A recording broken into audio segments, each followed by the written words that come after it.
Ayan, hello po mga kalingap, magandang gabi po sa inyo lahat, Square Giants, and welcome back po sa aking YouTube channel. Sa mga bago lang po sa aking YouTube channel, huwag niyo pong kalimutan mag-subscribe and click the bell button para lagi po kayo updated sa ating mga bagong upload na video. At huwag po natin kalimutang suportahan ng Team Kalingap sa pangunguna ni Kuya Val Santos Matubang, Ate Edna Vlog at syempre Kalingap Rob. At pakisuportahan din po ang mga kasamahan sa Team Kalingap. Nandiyan po ang K-Boys, Kalingap Partner, Kalingap Reactor, lahat po ng charity vlogger sa buong Pilipinas tumutulong sa mga kababayan po natin na lahat may hirap. Suportahan po natin lahat, guys. So ngayong gabi mga kalingap, sa vlog na ito ay samahan niyo po ako mga kalingap na basahin po at magbigay rin po ng komento, reaksyon sa mga comments po noong nakaraang upload po natin, na kung saan po mga kalingap nagbigay po tayo ng konting reaction video doon sa last vlog ni Kalingap Rob kay Krista, kung saan merong ipinakilalang isang lalaki na ang hinihinala ng iba ay magiging bagong katambal o katandem ni Krista. Pero ano nga ba talaga ang pulso ng taong bayan? So nung nakaraan, sabi ko mag-comment po ang mga viewers para mabasa natin yung mga comments nila. And ngayon po ay samahan niyo po ang basahin po natin at bigyan ng reaction video bawat comment at reaction ng mga manonood po, lalo na ang mga nagmamahal po kay CJ. So ito po, samahan niyo po ako. May comment po dito mga kalingap. Sabi dito, gusto ko pong maibalik ang Mikris kasi ang saya nilang dalawa. Sabi ni Gulra Ismalik. Ayan. So, sabi po ni Gulra Ismalik. Meron naman po nagsasabi dito, galing kay Ma'am Evelyn Lagana. Ako, mabuti pang magsolo na lang si Krista. Marami pang mag-sponsor sa kanya. So, yan po yung mga ibang mga komento. Sabi naman ni Paz Lapon, no tandem for another guy to Krista. It's a big no. For another tandem, of course, it's only Michael meant to be for CJ. Yan, sabi naman po ni Paz Lapon. Yan, sabi naman dito ni Ma'am Delia Mancera, may Chris pa rin.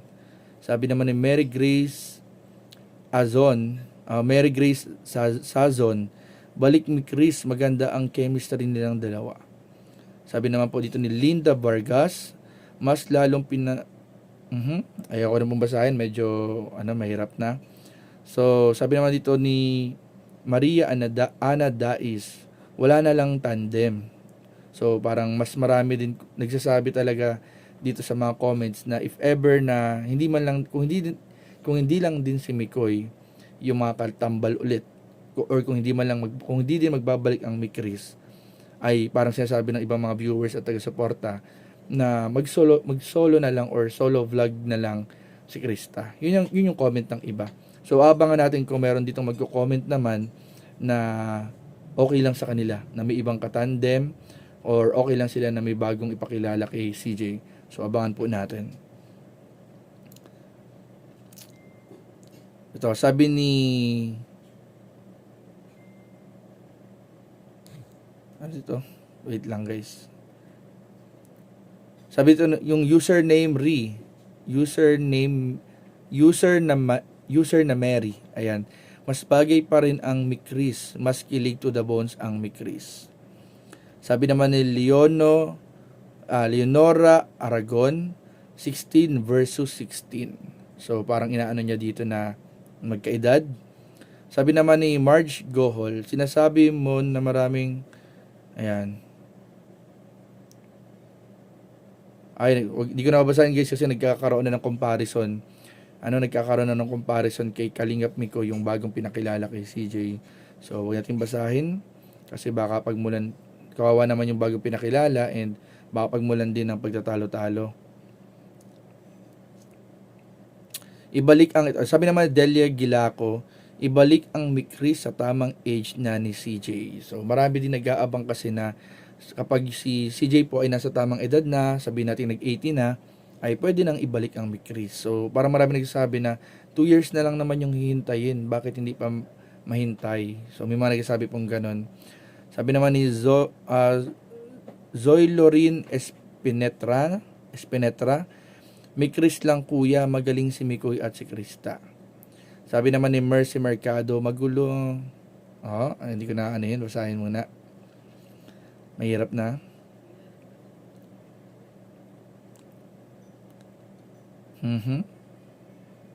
Sabi naman ni Ma'am Susan Orlando, may Chris pa rin ako, silent viewer lang ako dito sa Texas.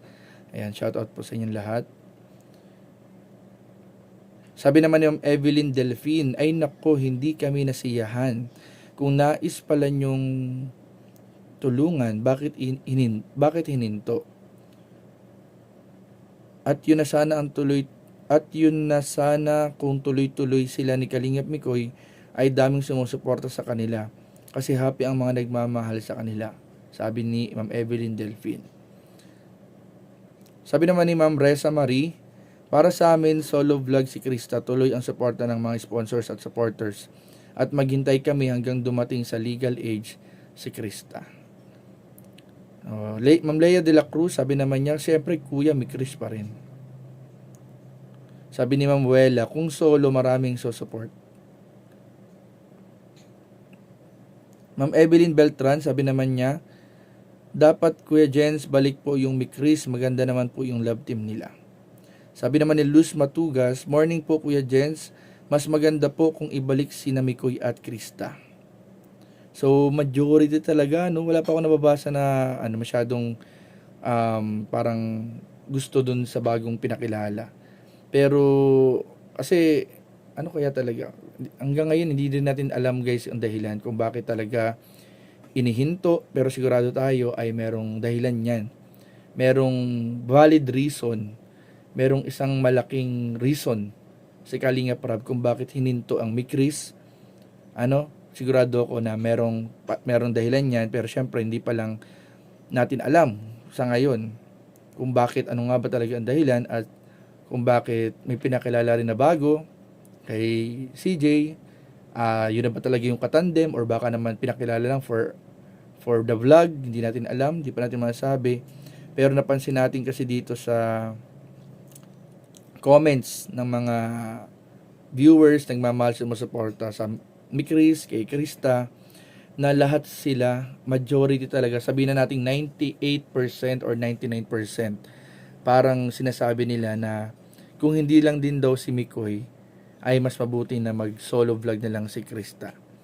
So di ko alam kung may mga comments pa dito sa baba na nagsasabing pwedeng bigyan ng chance yung bagong pinakilala, pero ayon doon sa mga nabasa natin kanina, majority talaga ay gustong maibalik ang Chris tandem, o kaya naman ay hintayin ang tamang age ni Krista para maiwasan na yung paninita ng ibang mga nasa labas ng community, or di naman kaya ay kung hindi lang din si Mikoy daw ang katandem, ay mas mabuti daw na mag-solo na lang.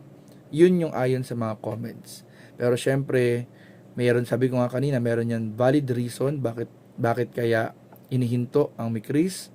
At pag nabasa ito ni Kalingap Rab, itong mga comments natin, itong comments ninyo, itong reaction video natin, ito kaya ay makapagpabago sa kanyang desisyon, o kaya mabigyan kaya muli ng chance ang Chris. So sabi nga natin, kung meron kayong gustong express sa comment section, express nyo lang, kasi darating yung time naman na sigurado ako mababasa at maibigang pansin din po yung mga komento po ninyo. At malay natin, dahil sa mga comments po ninyo ay magkaroon ng mga changes po sa mga napapanood po natin. So yun lamang po mga Kalingap, sana patuloy natin suportahan ang buong team Kalingap, and syempre po suportahan po natin ang lahat ng beneficiaries ni Kalingap Rab at ni Kuya Val, at lahat ng tinutulungan ng team Kalingap. Maraming po salamat. So yun lamang po, maraming po salamat. God bless you, loves you. Bye-bye.